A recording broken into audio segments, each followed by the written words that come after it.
¿Qué tal? Buenos días. Los embajadores piden un acuerdo fiscal para acabar con esta crisis. De eso hablamos hoy en República.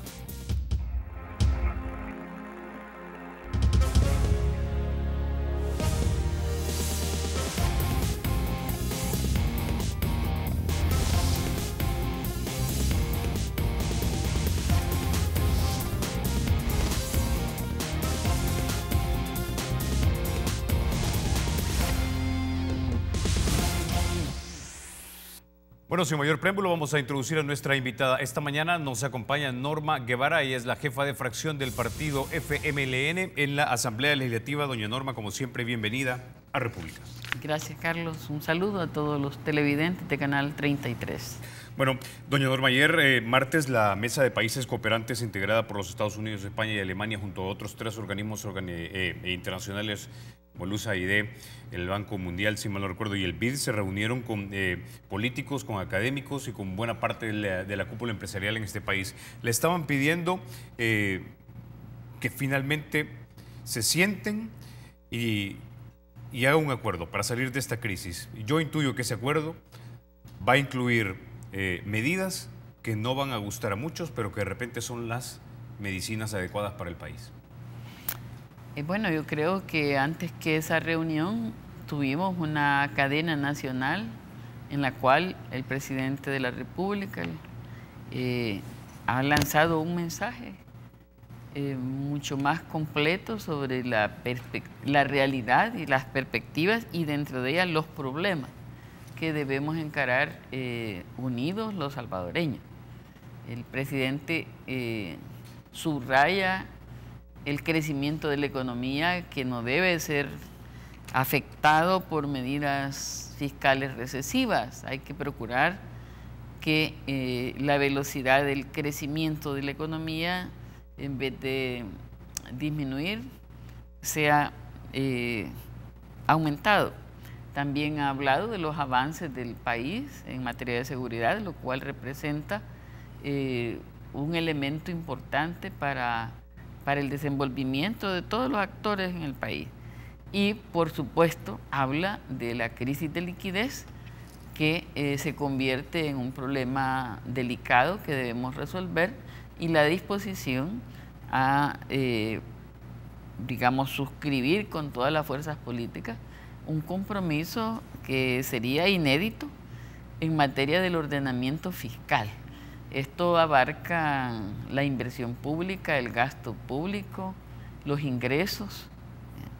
Y coincidente con esto, el día de ayer, y lo subrayaba el experto colombiano que está un poco más de cerca del Ministerio de Hacienda como cooperante en materia fiscal, que se nos presentó a diversos sectores, como tú señalas en el inicio de esta mañana, un diagnóstico similar.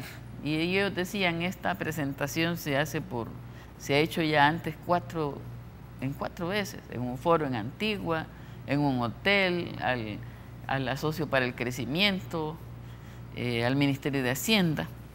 Y lo importante de esta forma de presentar el diagnóstico es que ubica con mucha nitidez que el problema que hoy enfrentamos de modo coyuntural no es ni nuevo ni creado artificiosamente o, como se dice, para descalificar al gobierno por mal manejo del presidente. No es eso, sino que es una crisis estructural que oímos todos.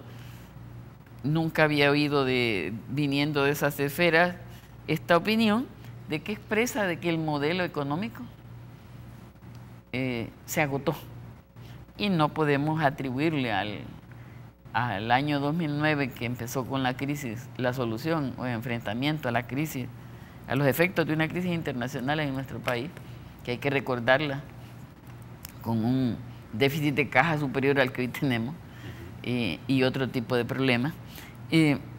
Dice, bueno, este es un modelo que ya se agotó, un modelo económico que necesita ser repensado.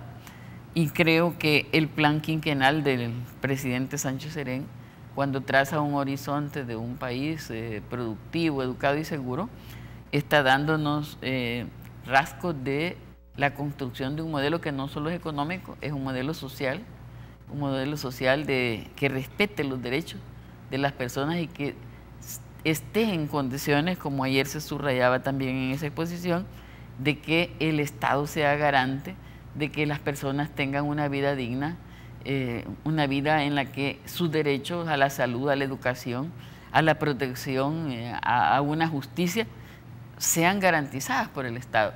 Y para que el Estado sea garante de esos derechos, necesita tener también a la par, y así se señalaba, un sistema tributario en el cual paguen más. Es una frase que nosotros decimos de siempre y que se nos cuestiona, y ayer la oíamos en otras voces, que paguen más quienes tienen más capacidad. Ok. Antes de continuar, doña Norma, quiero que escuchemos lo que dijo la embajadora de los Estados Unidos, Jean Mains, en el marco de esta reunión, precisamente para empezar a poner la atmósfera, el ambiente o lo que se espera. Escuchemos. Y estoy diciendo eso porque obviamente como aliado fuerte de este país, un socio fuerte, y tenemos bastante inversiones, y también estamos tratando de convencer nuestro propio Congreso de poner y aprobar más dinero para invertir en esta región, incluyendo aquí en El Salvador. Bueno, la palabra clave aquí es un poco la inversión, es decir, el país para desarrollarse también no solo necesita de hacer todos los cambios que usted acaba de mencionar y que vamos a abordar profundamente más adelante, sino también necesita de dinero que tiene que ser invertido, pero esa inversión, entendí yo, como prerequisito es que empecemos a ponernos de acuerdo acá, porque si no nos ponemos de acuerdo acá, los de allá tampoco quieren invertir un dinero donde no, de repente se va a utilizar bien o se va a desperdiciar. Mira, yo creo de que la señora embajadora hace alusión a que Estados Unidos es un socio fuerte del país. Y claro, tenemos allá en Estados Unidos una gran cantidad de salvadoreños que son también productores de aquella riqueza. Y hay estudios importantes con esa perspectiva de la economía de los migrantes, importante. Más bien la referencia es a que la cooperación internacional necesita de acuerdos políticos. Esa es la invocación que se ha hecho. Y que no se ve bien buscar cooperación si en el país no hay capacidad de ponerse de acuerdo. Ahora, como socios, bueno, el socio comercial principal de este país es obvio, es Estados Unidos, pero a la par y en la misma casi dimensión está Centroamérica. Aquí tenemos también una materia pendiente de integración. Parte de esa cooperación a la que se alude tiene que ver con esa integración regional y una mirada más o menos común a los problemas que son iguales o similares en nuestros países. Creo que fue subrayado ayer que la solución está en las manos de los salvadoreños. Bueno, esa es una expresión que fue recurrente. Este es un trato amistoso, ¿verdad? Es un trato amistoso. Los que estamos con El Salvador queremos que los salvadoreños les vaya bien, ¿verdad? Pero los problemas los tenemos que resolver entre los salvadoreños, y esa frase fue subrayada. Creo que esa es la parte que tenemos que tomar en cuenta, que está en nuestras manos. Y cuando hablo de nuestras manos me refiero a todos los salvadoreños con distintas visiones políticas, con distintas visiones del mundo, de la vida, pero que todos somos salvadoreños y tenemos frente a la población, a nuestro país, deberes que cumplir, responsabilidades que asumir. Y creo que eso es lo que la mirada de la polarización frente a la solución de problemas que pueden ser pequeños, que dicen cómo es posible no evitar un impago por no tomar una decisión. Esa es una de las cosas que ya lo pasamos hace semanas y que yo vi el programa de hace una semana aquí con Eugenio de tu parte. Justamente la decisión que la Asamblea tomó fue evitar un impago. Y el alerta de ayer es, miren, tomen las medidas para no caer en el impago, porque el problema que tienen es relativamente pequeño. Ahora, y es político. Doña Norma, exactamente. Gina Montiel, también del Banco Interamericano de Desarrollo, es de la impresión que la crisis tiene salida, tiene solución. El punto es que el problema es político, es decir, que los actores que están comunicándose simplemente no se ponen de acuerdo. Y ayer conversábamos con una colega periodista y me decía, ¿y cuál realmente es el problema? Es que no se sienten. Yo le digo, no, yo creo que sí se sientan. El punto es que de un lado miran a tal vez los funcionarios del FMLN como estatistas y despilfarradores, y del otro lado miran a la derecha empresarial y política como oligarcas privatizadores. Y así es muy difícil realmente acercar las posiciones. Mira, el debate de los problemas no se coloca en esos términos tan, perdóname que te diga, dogmáticos como tú lo señalas. No, de lo que hablamos es de una historia en la cual los déficits de caja con una economía dolarizada, sin política monetaria, con una política fiscal que antecede, que quitó los aranceles, que abrió la economía a las importaciones, que se despojó de los activos del Estado. Esa política fiscal de la que venimos genera unos problemas. Y ese problema se llama liquidez. Y esa liquidez se resuelve, como se ha resuelto en el pasado, convirtiendo deuda de corto plazo en deuda de mediano plazo. Eso requiere voto. Así se analizan los problemas, Carlos. No es un problema de tu privatizador o yo estatista. No, es el problema concreto. Así lo ponemos sobre la mesa. No hay la retórica como la que tú... Tal vez la retórica no está, pero da la impresión que esa es la premisa subyacente. Le comento porque cuando escucho, por ejemplo, las palabras de don Javier Simán y dice, el gobierno tiene que amarrarse el cincho, no lo dice, lo estoy parafraseando, sí. Y luego hablan acerca de que el gobierno va a tener liquidez cuando va a haber crecimiento económico, lo que están diciendo es, miren, no nos vamos a dejar poner más impuestos, zóquense el cincho y en la medida en que nosotros crezcamos y paguemos más impuestos, el Estado va a tener más recursos. Pues eso no es la visión de la mayoría, ¿verdad? Y es más, como te lo dijo aquí el ministro Cáceres y nos lo dijo en la Comisión de Hacienda, hay empresarios que dicen, por favor pongan el impuesto al patrimonio, yo tengo vergüenza, somos el único país que no lo tiene, aparte de Cuba, donde no hay patrimonio.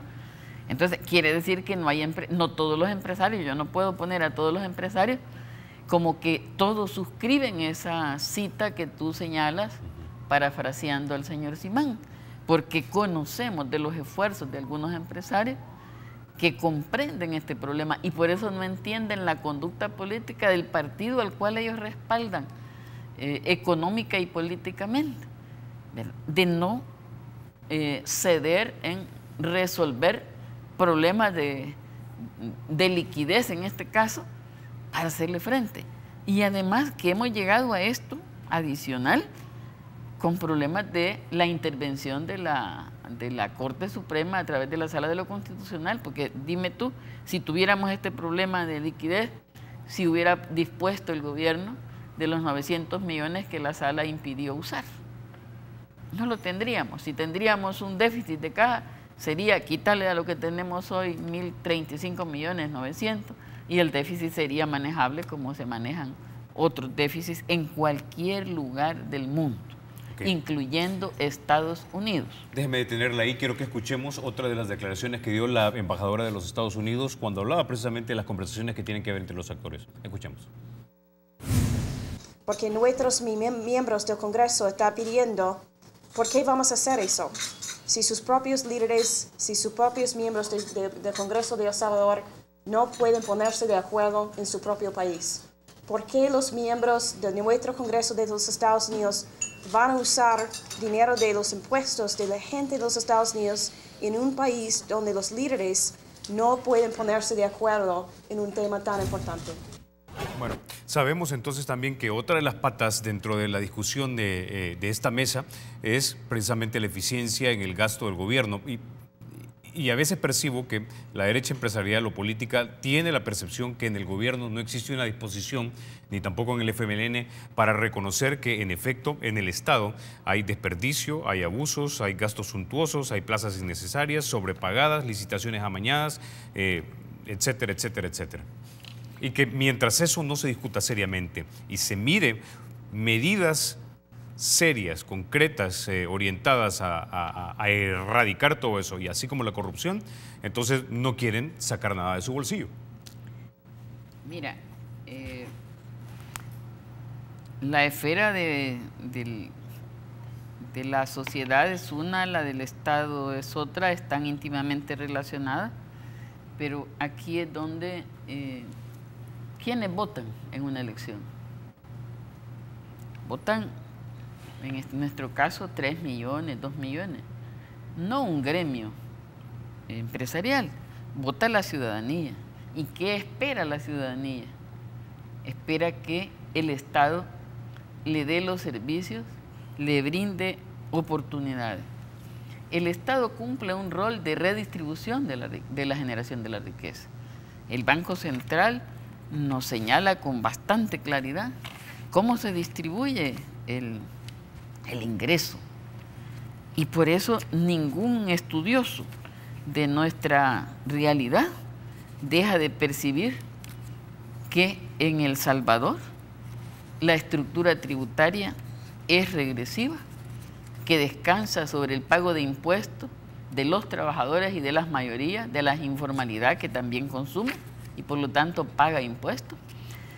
Y en cambio, el impuesto directo que deben pagar las empresas y quienes tienen renta, ganancias, ese no está cumpliendo la responsabilidad a la que está llamada en toda sociedad. Entonces, es el Estado el que tiene que tener la fuerza y eso requiere de este diálogo político. Esta es la esfera del diálogo para resolver ese problema. No es la consulta. Yo no creo que en Estados Unidos le hayan preguntado a los dueños de las empresas qué tipo de presión tributaria establecerle, o en Francia, o en España, o en Alemania. No, los impuestos se establecen por el Estado en proporción a las necesidades que deben resolverse. Y el hecho de que si hay gastos indebidos, pues mira, nosotros no tenemos problema en que esos problemas se corrijan, pero no debe haber la ilusión de que con eso se resuelve el déficit que enfrentamos. Subrayar eso es tratar de ocultar que el verdadero problema, como lo dice ISEF y como lo dice el Banco Mundial, como lo dicen otros, en El Salvador en materia tributaria es de ingresos. Y por eso en lo que dialogamos, lo que discutimos es hasta dónde subir la presión tributaria y qué medidas deben tomarse. Las medidas están a la vista, el gobierno las ha propuesto en la Asamblea. El presidente Sánchez Serén lo citó en su cadena de radio y televisión. Mira lo que se ha presentado. Delito fiscal. ¿Verdad? Delito fiscal. ¿Qué se dijo ayer? Debe haber responsabilidad de los que incumplen el deber de pagar los tributos. Debe haber justicia fiscal. Eso fue señalado. ¿Qué otra cosa tenemos? La forma de establecer procedimientos administrativos para el cobro de las deudas del Estado. Eso significa un procedimiento nuevo. ¿Y qué se señala de parte de algunos? Eso es inconstitucional, ¿verdad? Y no es cierto. Estos mismos expertos que ayer nos acompañaron son los que han estado trabajando y justificando la constitucionalidad, la potestad del Estado de tener este tipo de procedimientos administrativos que ya son, incluso, están hasta en la Carta Magna en países como Colombia. ¿Qué otra cosa se ha presentado? Iniciativas para reformar el Código Tributario de modo que no se use la alteración de precios internacionales como mecanismo para eludir el pago de tributos. O sea, soluciones para mejorar los ingresos sin tener que establecer necesariamente nuevos impuestos hay, Pero no solo, se necesita también impuestos nuevos como el impuesto al patrimonio, porque eso cae en la esfera de la justicia tributaria, del principio de que quien tiene más, quien ha tomado más de la producción de la riqueza que la generamos entre todos, debe de aportar más en la responsabilidad social que el Estado tiene con el resto de compatriotas, del principio solidario de contribuir a la solución de esos problemas. Entonces, estos son los problemas concretos. No es de que yo quiero desembolsarme, este no es un problema de caridad, es un problema de derecho del Estado y deberes también de la ciudadanía, derechos de la ciudadanía y deberes del Estado. Eso es la lógica para establecer, como se señala ayer, un nuevo sistema tributario que revise ingreso, gasto, inversión pública y a la par sustentado con una economía en la que haya más oportunidades para todos. ¿Cuáles son? Nada menos este día la Asamblea, espero, podamos aprobar la ley de artesanos. ¿Qué busca? Revalorizar la producción de un segmento social que no trabaja hasta hoy, que ha venido trabajando siempre, pero que buscamos el reconocimiento a ellos para que el valor de sus productos sea mejor reconocido en el país y tenga opciones de respaldo del Estado para su propio desarrollo. Entonces, ir incluyendo a nuevos actores, eso significa desacostumbrarse. Una cosa importante que ayer escuchamos, el gasto tributario. El gasto tributario son los impuestos que se dejan de percibir porque hay leyes que protegen inversiones nacionales o extranjeras en determinados... No, eso no es elusión. Okay, eso se llama gasto tributario. Tengo que ir a la pausa, pero cuando regresemos retomamos esa idea. Bueno. Ya volvemos. Gracias por continuar con República. Doña Norma, antes de continuar y retomar la idea de hace unos minutos, quiero que escuchemos lo que dijo Enrique Giraldo, él es el director del proyecto fiscal de USAID, cuando habla acerca de estos acuerdos que de repente, como ya hablamos, puede ser que tengan algo para cada uno y no necesariamente eso que se tenga le va a gustar a todos. Escuchemos. Tiene que haber unos compromisos de reforma estructural del gasto, que tienen que haber unos compromisos de mejora del gasto. Pero nuevamente quiero verlo quiero que lo vean en este trípode estructural: modelo económico, ingresos y gastos. Esto no se resuelve con un solo lado de la ecuación. Ok. Antes de ir al modelo económico, dice ingresos y gastos. La derecha económica y política en este país casi solamente se va por un lado del trípode, que es el lado de los gastos. Ahora, muchos que estamos en los medios de comunicación de repente entendemos, pero no necesariamente compartimos, que los funcionarios dentro del Estado, Corte Suprema, Corte de Cuentas, Asamblea Legislativa, el Ejecutivo, digan, nosotros estamos haciendo lo posible. Sin embargo, nos informamos y vemos de los gastos, los de repente despilfarros, los lujos, etcétera. Es muchísimo más fácil a veces señalar a la Asamblea porque son 84 diputados, pero sabemos que el grueso probablemente de lo que algunos llamarían desperdicio está en el Ejecutivo. Entonces la pregunta es, ¿cómo van a asegurarle ustedes a los ciudadanos en este país que están haciendo absolutamente todo lo posible para eliminar todo ese despilfarro, desperdicio, lujo, llámele como le quiera llamar, para quitarles a bandera, si quiere llamarlo así, a la derecha política y empresarial, para que entonces digan, bueno, ya hicimos nuestra parte, ahora va la otra, la del ingreso? Carlos, la prioridad nuestra no es quitarle banderas a la derecha que nos critique y puede seguir criticando. Nuestra prioridad es y debe seguir siendo resolver los problemas que hemos heredado de una política fiscal que sacrificó al Estado para proteger intereses privados y que la heredamos de administraciones anteriores, como se puede ver a lo largo de los datos. No tenemos problema con la crítica ni con la corrección, nada menos en este presupuesto está establecido el ahorro del 10% en bienes y servicios. Eso significa que cada ministerio va a tener que hacer su propia reestructuración. Eso es necesario, normal, es algo que se ha venido dando, pero te quiero decir que ningún salario, ninguna dieta de autónoma ninguna partida es nueva, todas las hemos venido heredando. Entonces quienes critican son los que las crearon antes.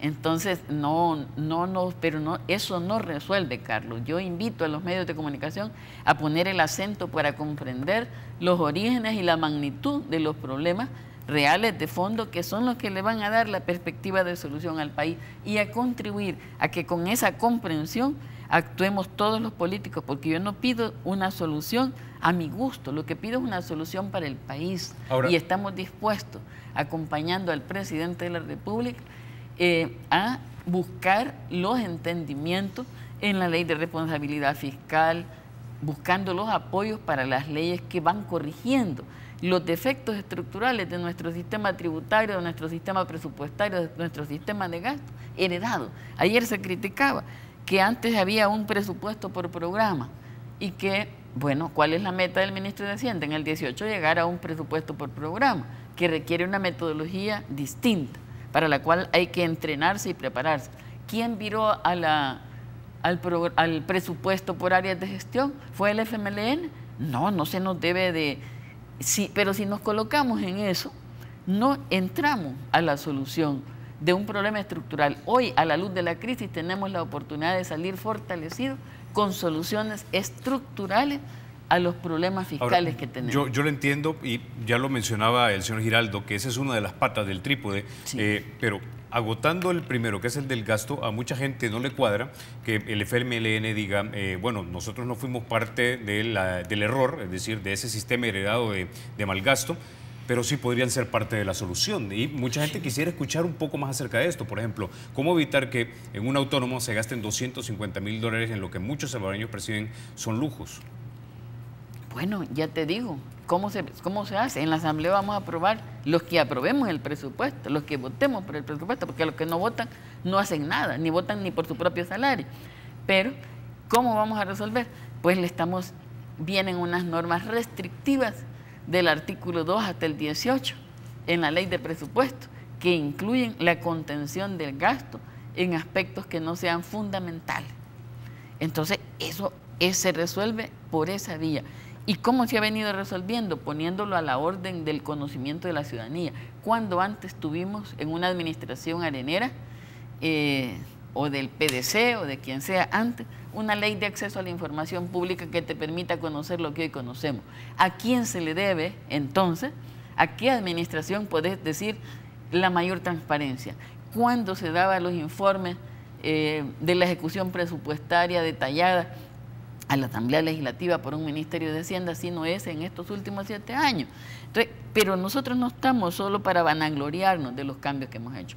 Nosotros queremos que se aprovechen estos momentos para una solución de fondo, estructural, del problema de pensiones, del problema presupuestario, del problema de los ingresos. Y cada uno tiene su lógica y debe ser abordada a fondo.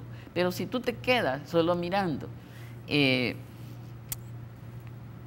lo superficial, lo que está más por encima, lo que te es más fácil criticar, no estarás contribuyendo con el desafío más importante que tiene en este país, y que es el fondo del diálogo que debemos tener entre todas las fuerzas políticas, no solo gobierno Arena o FMLN Arena, sino en esto debemos asumir todos la responsabilidad que tenemos ante el electorado que nos colocó en el lugar que tenemos. Ok, pasamos ahora entonces a la pata del ingreso.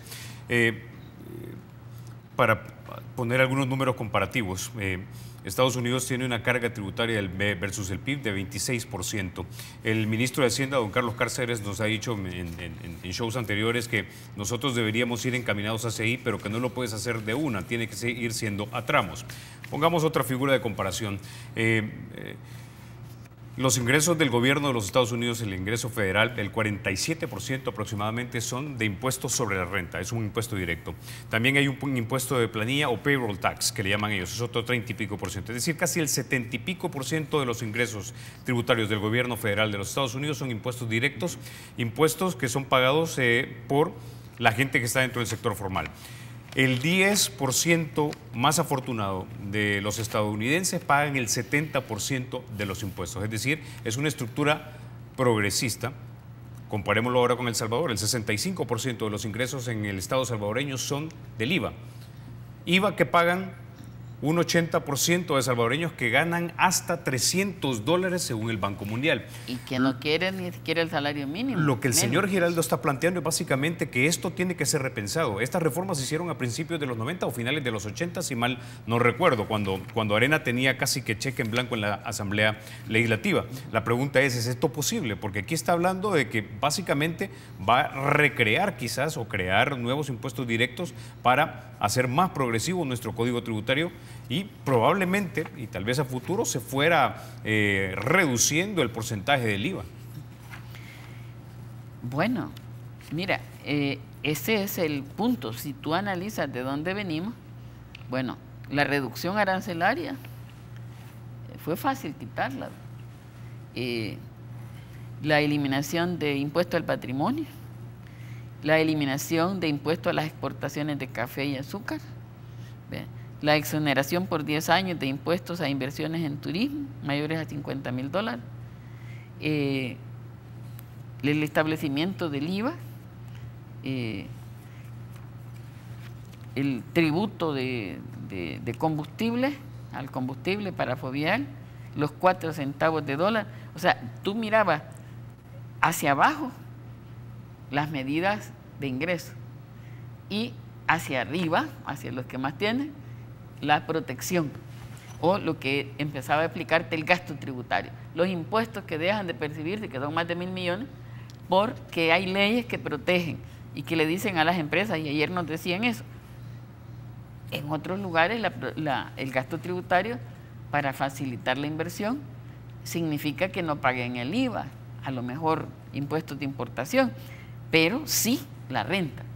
Nosotros, en cambio, le perdonamos impuestos municipales, introducción, exportación, renta. Y el único tributo que paga hoy quien tenga más de utilidades más de $500,000 es la contribución especial, que es extraordinaria y temporal, de 5% a la seguridad. De allí, este segmento de la economía, que es importante, produce empleos, merece estas protecciones, pero ayer se nos abrían los ojos. Esta protección no debe ser una sobreprotección y debe revisarse el gasto tributario. Ese es el gasto tributario, no es la ilusión, no es la evasión. Ese no pago está por ley, igual que está las ganancias de las AFP, están por ley.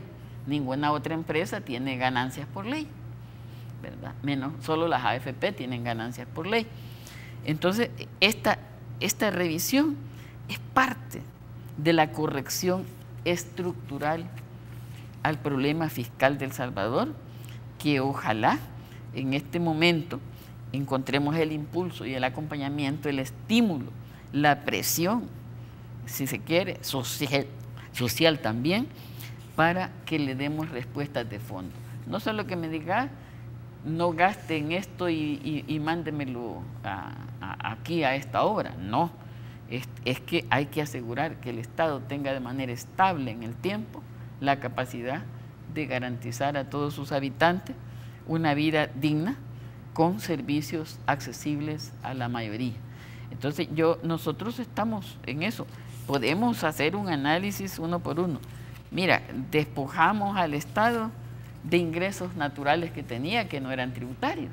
Están las utilidades de Antel, las utilidades de las empresas azucareras, cuando tenía ingenio, las utilidades de la banca, y todo eso se fue despojando. Entonces queda la política tributaria, como se señala ayer, no tenemos commodities, no tenemos empresas que produzcan utilidades, lo único que tenemos es una estructura tributaria. Entonces esto obliga a repensar y a recrear. Nosotros estamos acompañando al presidente de la República en el llamado que hace a sentarnos, y nunca un acuerdo, y menos nosotros que venimos de resolver problemas muchísimo más grandes como el enfrentamiento armado que tuvimos, estamos conscientes que un acuerdo no es la satisfacción plena de cada uno de los integrantes que participamos en ella, pero es la aproximación mejor que entre todos podemos lograr en beneficio. Eso sí, nosotros no vamos a firmar acuerdos o votar por cosas que vayan en contra del interés general de la ciudadanía. Ok, como decía, vamos a la pausa, ya volvemos.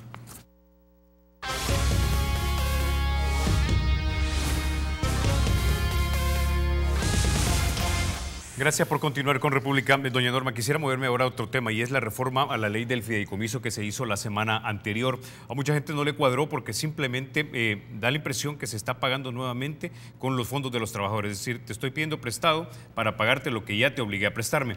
Quiero que escuchemos lo que dijo Javier Argueta. Él es representante legal de ANEP cuando interpuso un recurso de inconstitucionalidad por esta reforma de ley que se dio. Escuchemos. Una reforma que tiene efectos económicos sumamente graves en una sola plenaria. Los diputados tenían que discutir esta reforma en la Comisión de Hacienda. Estas obligaciones o empréstitos que se dan por emisión de títulos valores requieren 56 votos. Desconocieron a un grupo parlamentario. Bueno, a eso quiero sumar lo que dijo doña Milena Calderón de Escalón en esa plenaria. Escuchamos. Es una reforma de ley para aplicarse un autorrefinanciamiento. Es fraude para los inversionistas, porque cuando vence el compromiso, por ley, se paga con papeles y no con dinero. Dos ideas ahí. Uno es que no se aprobó con la cantidad de votos necesarios, lo otro es que es préstame para pagarte. Y lo tercero es, la semana anterior con Eugenio Chicas yo le comentaba acerca de algo que usted había escrito hacía 10 años en el blog de El Mundo de Farabundista. Y es básicamente usted criticando precisamente que se aprobaran este tipo de medidas con 43 votos cuando se necesitaban 56. ¿No es este el mismo caso? Se parece, sí.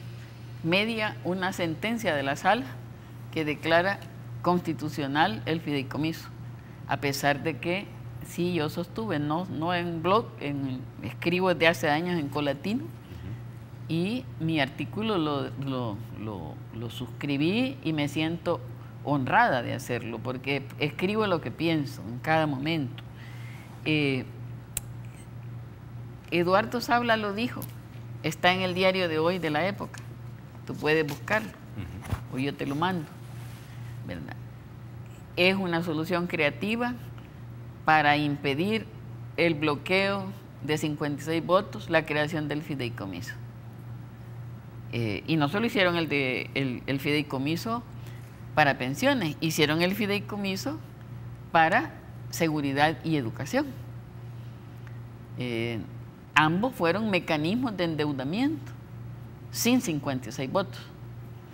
Por lo tanto, nosotros criticamos eso como un golpe a la soberanía popular en virtud de que si es deuda, debiera ser aprobado de otro modo. Sin embargo, a pedido de las mismas AFP, la Sala de lo Constitucional nos ordenó a la Asamblea Legislativa modificar aquel fideicomiso en una parte. Es la del establecimiento de la tasa de interés. Y justamente, ya después de aprobado el presupuesto 2016, se aprueba eso. Implica una elevación de costos, que representa más o menos 28 millones de los 70.5 que se pagaron el viernes 7 de octubre, con deuda. El miércoles, fíjate cuánta hipocresía y cuánta doble moral y cuánto doblez de discurso. El miércoles Arena, con todos sus diputados, dice, vamos a votar por los 71 millones para bonos, para que se pague y evitar el impago. O sea, ellos tenían claro el problema que puede ocurrir de no pagar. Se comprometieron a votar.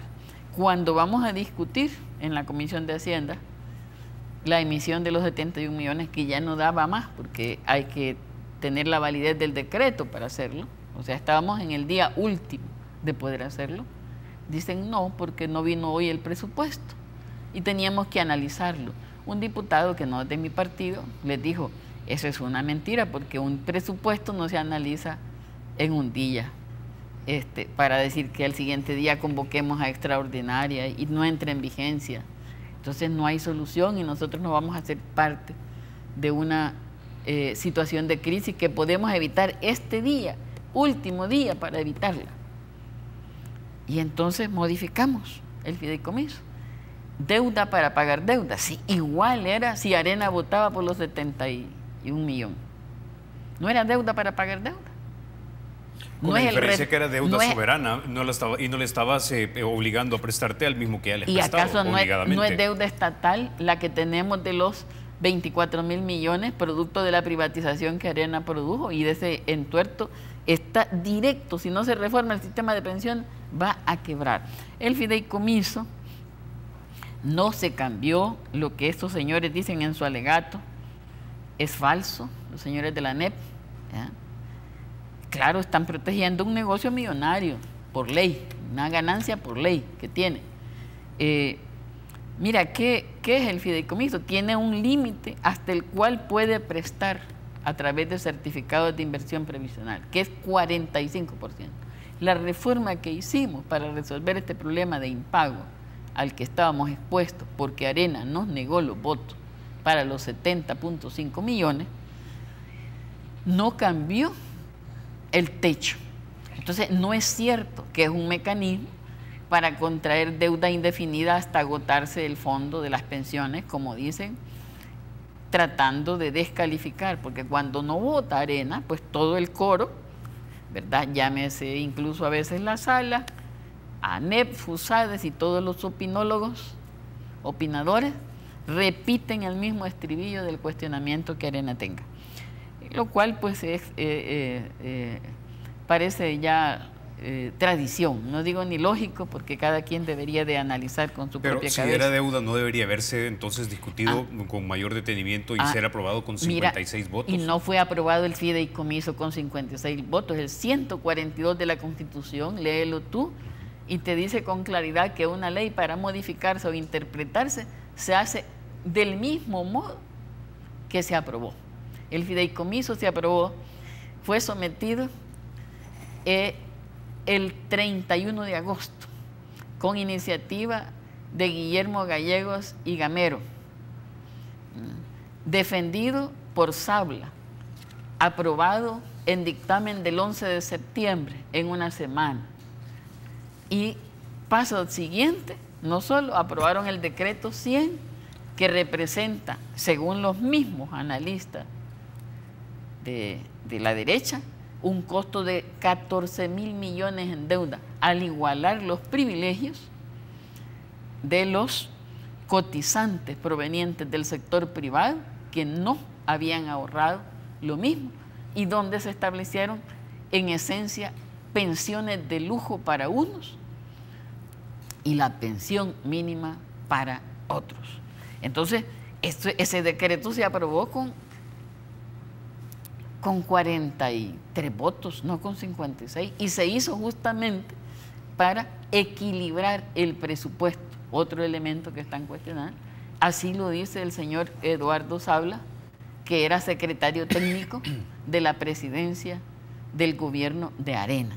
Entonces, si la sala declara que la reforma es inconstitucional porque tiene 43 votos, debe declarar inconstitucional todo el fideicomiso y la ley de pensiones, porque la ley de pensiones le dice, Estado, paga la pensión mínima, porque el trabajador que gana poco no tiene para pensión vitalicia. Pagar la pensión de lujo, pagar la deuda, los certificados de traspaso, pagar los certificados de traspaso complementarios que Flores le regaló y pagar la pensión de lujo que Saca les regaló. Y eso no es deuda del Estado. ¿Qué es lo que provoca el déficit fiscal y la deuda PIB? La deuda con los bancos, con los países, representa 44 puntos del PIB. La deuda con pensiones se nos eleva a 60 y pico. ¿Qué produce eso? La deuda acumulada desde el 2001 con eurobonos, 1.200 millones de eurobonos. ¿Qué? ¿No era préstamo eso para pagar pensiones? Ahora, sabemos que Arena aprobó todo eso, digamos, de una manera irregular porque podía hacerlo. Pero hoy da la impresión que el FMLN ha hecho exactamente lo mismo, aprobar algo de manera irregular. Hemos evitado el impago. Fíjate a lo que estamos expuestos. En aquel momento no tenían esa amenaza. La situación fiscal era otra. Hoy tenemos un problema de impago que te afectaría a ti en tus créditos, en tus posibilidades de ingreso, en tu consumo. Y el impago es un mal grave para toda la sociedad, que lo evitamos quienes tuvimos la valentía, la responsabilidad, la claridad de hacer esa reforma en el último día que se podía hacer para evitar ese momento. Ahora, leyendo un análisis... no nos desdecimos, es un acto de responsabilidad frente al pueblo. Las pensiones están aseguradas para este y para el otro año gracias a ese decreto. Ahora, leyendo un análisis de la colega Mariana Belloso, editora de la prensa gráfica de la sección de Economía, ella llega a la conclusión que no es completamente preciso que se iba a dar una situación de impago, porque el pago de las pensiones se hace con la deuda que se contrae en un primer momento con el fondo de pensiones, que este 70 y pico millones que se aprobaron fue básicamente para pagar la cuota mínima de lo que ya se debe, y que eso debería haber sido incluido, dicen algunos, ya dentro del presupuesto general de la nación. Ya te expliqué antes que la sentencia vino de la sala y se legisló cuando el presupuesto ya estaba acordado. Entonces, eso, y cuando Saca tenía que incluir en el presupuesto y crearon el fideicomiso, no lo tenían que poner en el presupuesto. Esta señora de la prensa gráfica debía escuchar a las clasificadoras de riesgo, al Fondo Monetario y a todos los que son los que califican que técnicamente es impago. Ok. Bueno, con esa idea nos quedamos, doña Norma. Bueno, muchísimas gracias por haber estado esta mañana. Gracias a ti, Carlos, por la oportunidad de compartir con todos los televidentes nuestras propias opiniones, que lo hacemos de manera honesta y queriendo lo mejor para nuestra gente y nuestro país. Ok, muchísimas gracias. Ustedes, amigos, se quedan con la emisión matutina de Teleprensa con Rafa García y Mayela Mena. Soy Carlos Toledo, gracias por vernos. Recuerden, la República es de todos, hay que cuidarla.